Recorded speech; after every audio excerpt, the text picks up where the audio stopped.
Bonjour, bienvenue dans Objectif Espoir, votre magazine consacré aux objectifs du millénaire de l'ONU pour le développement.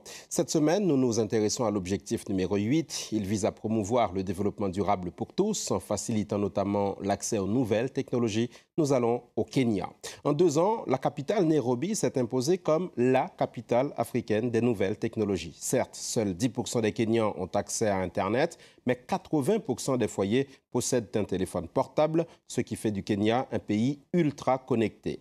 Nairobi accueille geeks, entrepreneurs, incubateurs de start-up. Quant au pouvoir public, il joue le jeu. Santé, sécurité, économie, environnement, les nouvelles technologies sont utilisées massivement pour améliorer les conditions de vie, d'où ce projet colossal de construction d'une ville du futur en périphérie de Nairobi. L'ambition de ses promoteurs, en faire la Silicon Valley d'Afrique. Stéphanie Briand, Ryan Indy. À l'école maternelle de Lanet Umoja, alors que les uns s'en canaillent à l'extérieur, à l'intérieur, les autres passent un mauvais quart d'heure. Le gouvernement a lancé une campagne de vaccination contre la polio et la rougeole. Comment avez-vous été au courant?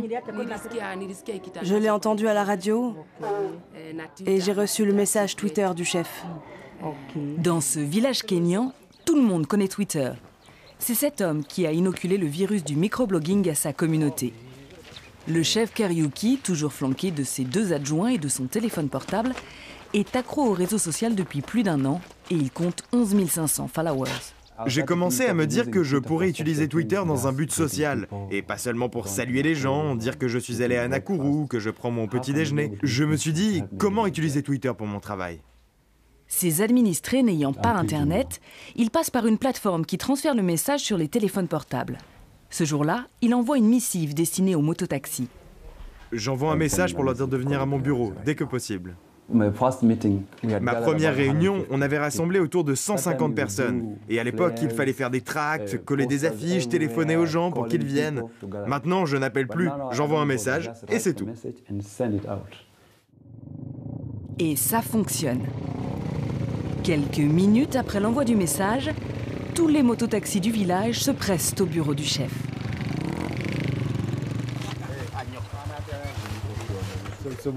C'était une réunion organisée?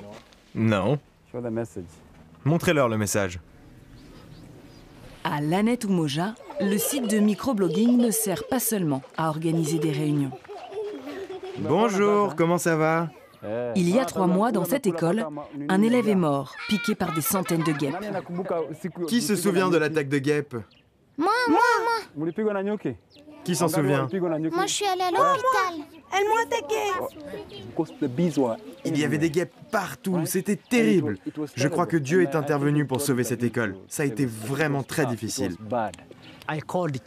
J'ai appelé le chef. Il était déjà au courant et il avait envoyé un message sur Twitter. Le message disait de venir avec des couvertures pour couvrir les enfants. Alors les gens sont venus pour sauver les enfants. Si on n'avait pas eu Twitter ce jour-là, et que les parents n'avaient pas su que les guêpes avaient attaqué, beaucoup d'enfants auraient péri. Dans ce village, le réseau social a également permis d'apaiser les tensions communautaires et a même renforcé la solidarité entre voisins. Tout le monde, ou presque, a une histoire de tweet à raconter. Cet homme s'appelle Zakaria. Une fois, il a été attaqué en pleine nuit par des voleurs qui l'ont enfermé à l'intérieur de chez lui. Il ne pouvait plus sortir. Ils essayaient de voler les poules qui étaient dans ce cabanon là-bas.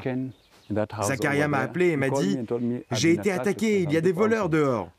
Alors j'ai rédigé un tweet disant « Il y a des voleurs chez Zakaria, pouvez-vous y aller et l'aider ?» J'ai envoyé le message et tous les voisins ont débarqué.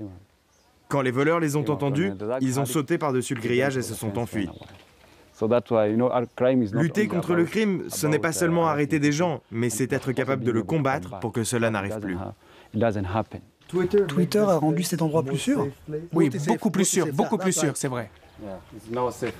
Ce n'est pas que moi qui le dis. Ça concerne tout le village.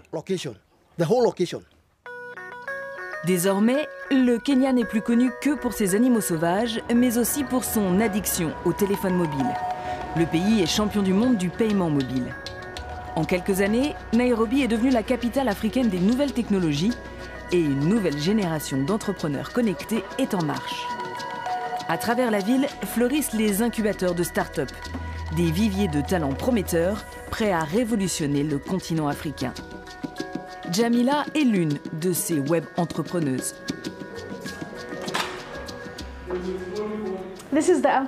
Voici le bureau de M-Farm, notre premier bureau. Nous allons bientôt déménager, j'espère. Et il va falloir, parce que la société grandit vite et l'espace commence à manquer. M-Farm, c'est l'exemple de la success story à la kenyane. Une entreprise de nouvelles technologies au service du monde agricole. En quelques mois, Jamila et ses deux associés ont révolutionné la vie de milliers de fermiers kenyans.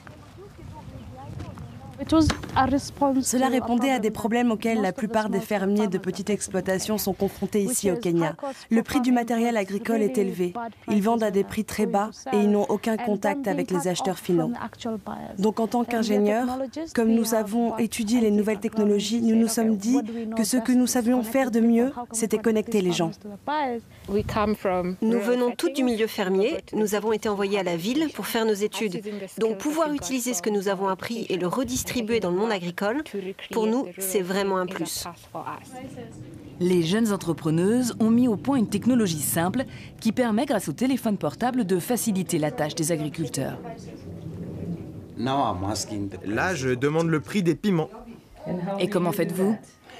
Je tape prix, piment, Nairobi et je l'envoie au 3555. Et vous allez avoir la réponse. Piment, 60 shillings par kilo. 8 novembre 2012, Nairobi. Avant, c'était vraiment difficile. Il fallait trouver les bonnes personnes au courant des prix du marché. C'était une perte de temps et d'argent parce qu'ils devaient faire tout le chemin pour aller jusqu'au marché. Donc vous dépensez votre énergie, vous utilisez les transports, mais maintenant, vous pouvez tout simplement envoyer un message de n'importe où, n'importe quand, avant d'aller au marché. Comme ça, vous savez à quel prix vous allez vendre votre produit.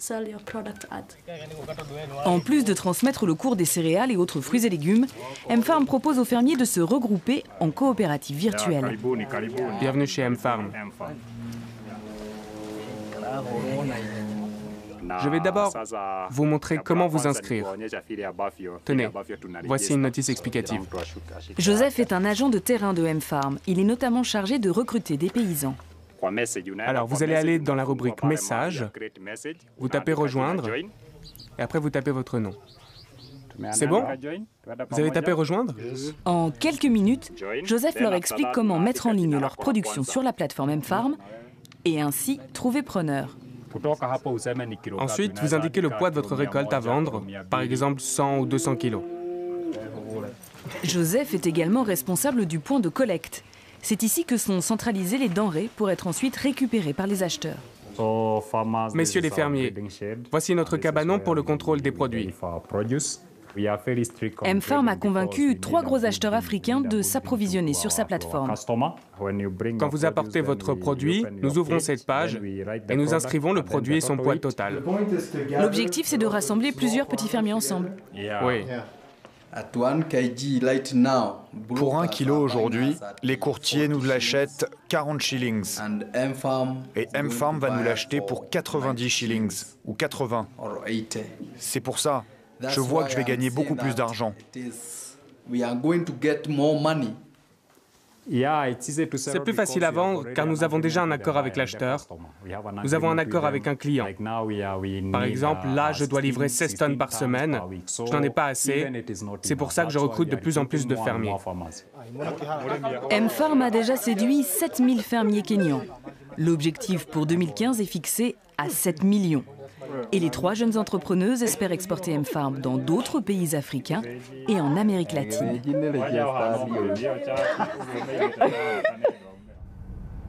Le gouvernement kényan compte aussi profiter du boom technologique qui a frappé son pays. Sur la route de Mombasa, à 60 km de Nairobi, se prépare un projet pharaonique. Konza Techno City, une ville du futur dédiée aux nouvelles technologies. C'est un plan provisoire. Où sommes-nous là?